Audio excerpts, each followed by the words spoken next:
বিসমিল্লাহির রহমানির রহিম।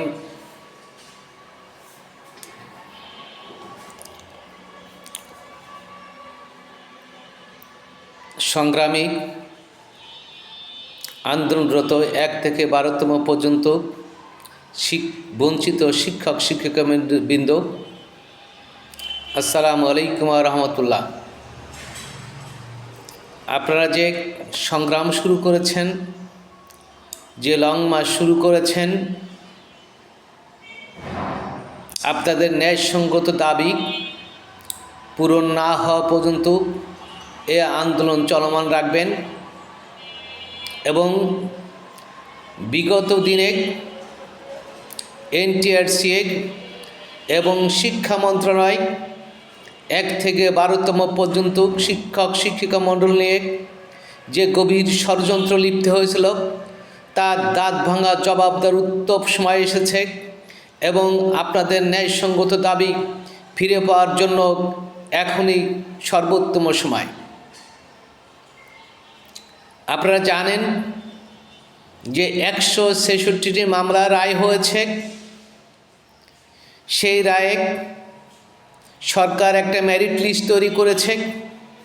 সেই মেরিট লিস্ট অনুযায়ী যারা সরকারের ব্যবস্থাপনায় অর্থাৎ এনটিআরসির ব্যবস্থাপনায় 100 মার্কের এমসিকিউ এবং সাবজেক্টিভ পরীক্ষা 100 মার্ক দিয়ে যারা পাশ করে বসে আছে তাদেরকে চাকরি না দিয়ে বিভিন্ন ধরনের ষড়যন্ত্র করে এদের জীবনকে ধূলিসাৎ করে দিয়ে মাটির সাথে মিশিয়ে দিয়েছে এবং এই বিরাট এক শিক্ষক শিক্ষিকা মণ্ডলী যারা অনাহারে অর্ধাহারে দিনাপিতাপাত করছে, তাদের জীবন খুব কষ্টে কঠিন এবং হতাশার বিরুদ্ধে জীবন কাটিয়ে যাচ্ছে। সুপ্রিয় ভাইরা আমার,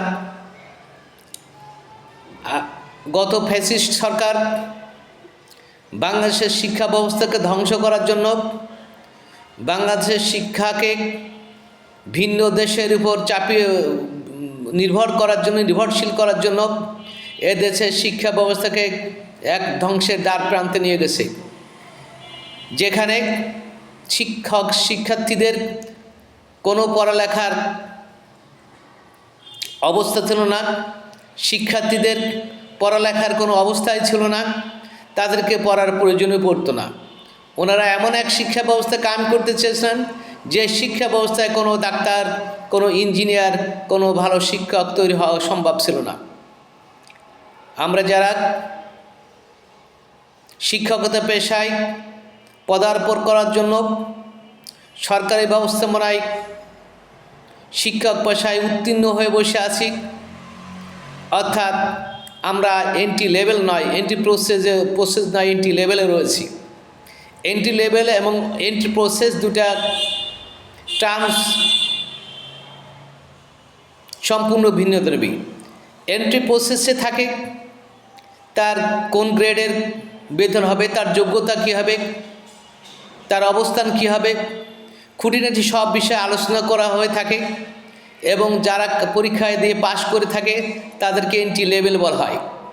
আমরা আগেই এন্ট্রি লেভেলে প্রবেশ করেছিলাম, সুতরাং এই সরকার উচিত ছিল আমাদেরকে চাকরিতে পদার্পণ করে আমাদেরকে এই মানবতার করুণ জীবন থেকে উদ্ধার করে শিক্ষকতার মহান পেশায় ফিরিয়ে নিয়ে এসে দেশ জাতি গঠনের কাজ করার সুযোগ দেওয়ার জন্য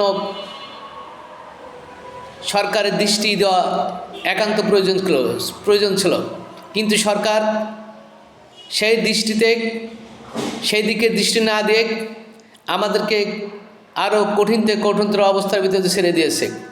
আমরা এ পর্যন্ত 6টা গণবিজ্ঞপ্তি দেওয়া হয়েছে, তার 3টি দিক অ্যাপ্লিকেশন করতে পেরেছি। প্রথমটিতে মেরিট লিস্ট না কি অনুযায়ী টাকা দিয়েছে আমরা এটা বলা কঠিন। আমার যেটা মনে হয় সেটা হচ্ছে যে কোনো অসৎ উপায় অবলম্বন করেই তারা নিয়োগ বিজ্ঞপ্তি দিয়েছিল এবং যে বিজ্ঞপ্তিতে যার মার্কস বেশি তিনি সব জায়গা যতগুলো অ্যাপ্লিকেশন ততগুলো প্রথম হয়েছেন এবং তিনি একটা পোস্টে একটা জায়গায় শিক্ষকতার পেশা জয়েন করেছেন, বাকি সবগুলো খালি রয়েছে। সুতরাং আমরা বলতে পারি যে সরকার দুর্নীতিগ্রস্ত ছিল, কারণ মেরিট লিস্ট অনুযায়ী চাকরি দিলে যে 600 পোস্ট খালিতে 600 জন চাকরি পেতে পারে। এরপরে সম্ভবত দ্বিতীয়তে অথবা তৃতীয়তে ওনারা ইন্ডেক্সদের ট্রান্সফার করলেন প্রায় 20,000-এর মতো। তো ইন্ডেক্সদের ট্রান্সফার করা তো তারা NTRC এর অধীনে এরা ট্রান্সফার হতে পারেন না, এদেরকে সুযোগ দেওয়া ঠিক না। ওনারা সে সুযোগ দিয়ে আমাদেরকে আবার বঞ্চিত করলেন, অর্থাৎ সর্বোপরি আমরা বঞ্চিত শিকার হয়ে আছি। সুতরাং আপনারা আন্দোলন বেগবান করুন যতক্ষণ পর্যন্ত আপনারা চাকরি ফিরে না পান।